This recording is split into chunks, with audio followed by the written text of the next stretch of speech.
Həzrət Əli əleyhissalamın kəlamlarından birində buyurur ki, təqvalı az əməl, təqvasız çox əməldən daha üstündür. Biz insanlar adətən axirət yolunu, axirət məsələlərini istəyirik, dünya məsələləri kimi həyata keçirək. Belə bir şey olur bizdə.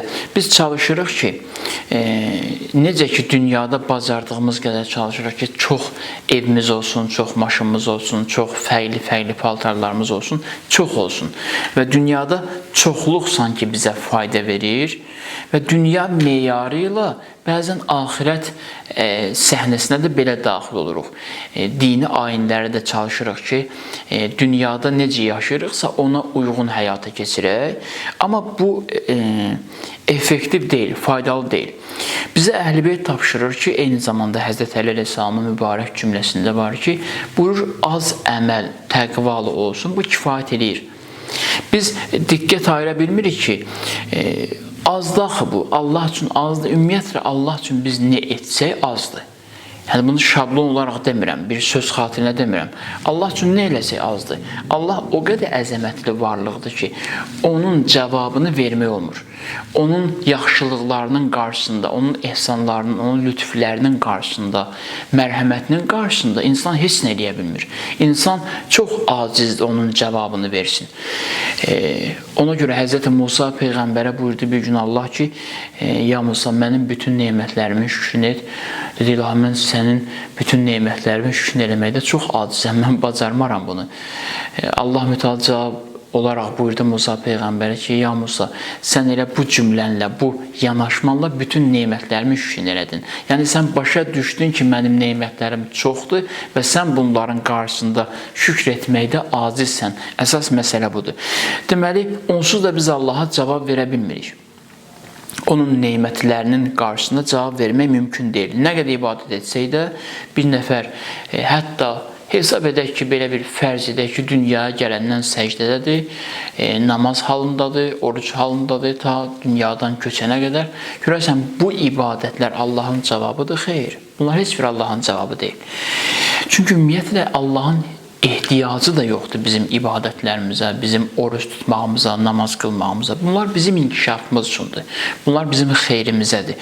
Və Allahın əmri olaraq həyata keçiririksə, bəli, Allahın haqqını icra edirik, həyata keçiririk, amma cavab olaraq yenə Allaha cavab verə bilmirik. Çünki Peyğəmbərlər belə görürük ki, əli boşdular Allah qarşısında. O səbəbdən biz də özümüz haqqında dəqiq qərara gəlməliyik ki, biz nə etsək yenə Allah qarşısında əli boşuq. Allah qarşısında heç bir cavab verə bilməyəcəyik. Amma müəyyən namaz qılan insanlar, bəzən diqqət edirsiniz siz də, görsənir ki, onlar çalışırlar və yaxud da bəzən biz özümüz də çalışırıq ki, çox namaz qılım, çox oruç tutum, misal olaraq çox hacca gedim, bəzən ehsan edəndə, yaxşılıq edəndə çalışır ki, çox verim. Çox versə elə bilir Allah ondan razı qalacaq. Elə bilir ki, çox versə, çox namaz qılsa Allah ondan qəbul eləyəcək. Çox az qalsa Allah üçün Allah ondan qəbul eləyəcək. Az olsa Allah qəbul eləməz.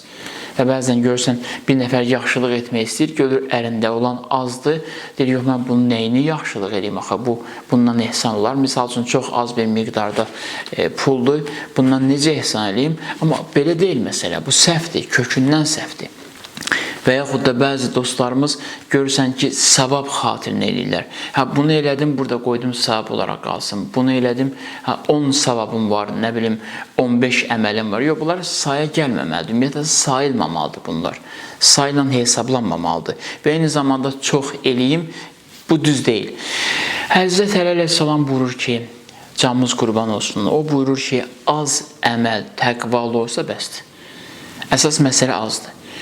Az əməl təqvalı olsa bəs eləyir. Hesab edin ki, bir buğda dənəsini torpağın altına qoymuşuq ki, görürsən, balaca bir buğda dənəsi. Əgər buğda dənəsinin içində özəyi saf olarsa, gözəl olarsa, ondan neçə dənə buğda dənəsi almaq olur. Deməli, faydalı əməl o əməldir ki, sayı çox deyil. Faydalı əməl o əməldir ki, əməlin içi çox gözəldir, əməl çox nuranidir və çox nurani olduğu üçün Allah dərgahında qəbul olunur.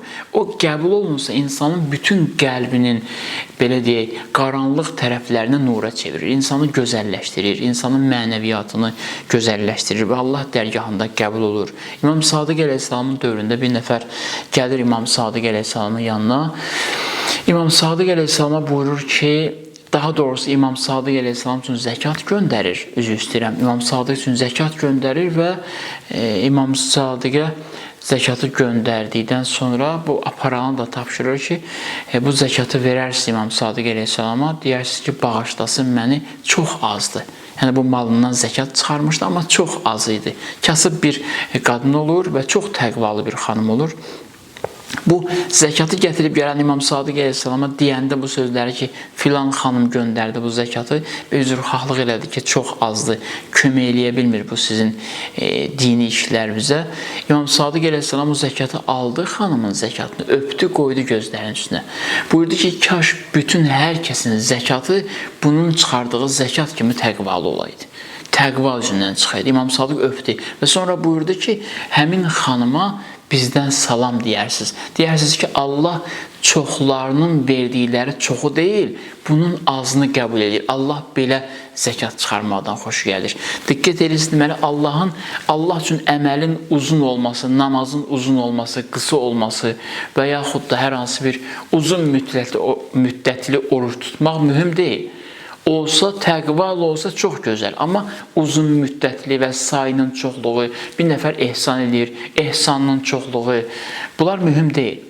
Mühüm olan budur ki, Allah üçün sən onu təqva ilə edəsən. Yəni, orada məhz Allaha xatirlik olsun.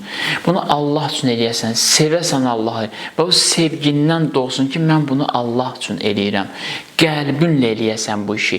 Qəlbinlə eləyəndən sonra az əməlin də qəbul olunur və bu az əməlin qəbul olması belə sənə kömək edəcək gözəl-gözəl əməllər həyata keçirəsən. Əsas məsələ təqva ilə hərəkət eləməkdir.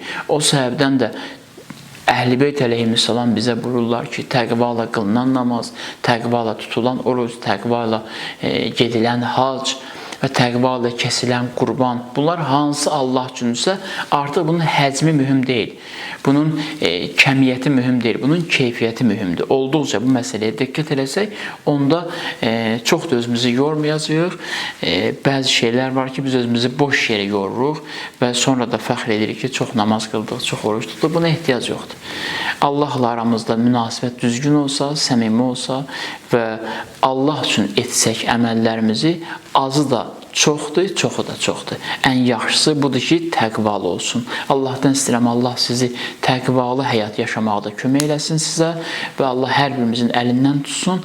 Axirətdə Peyğəmbər və Əhl-i Beyt ilə görüşəndə üzümüz onların yanında qara olmasın. Əssəlamu aleykum və rəhmətullahi və bərəkatuhu.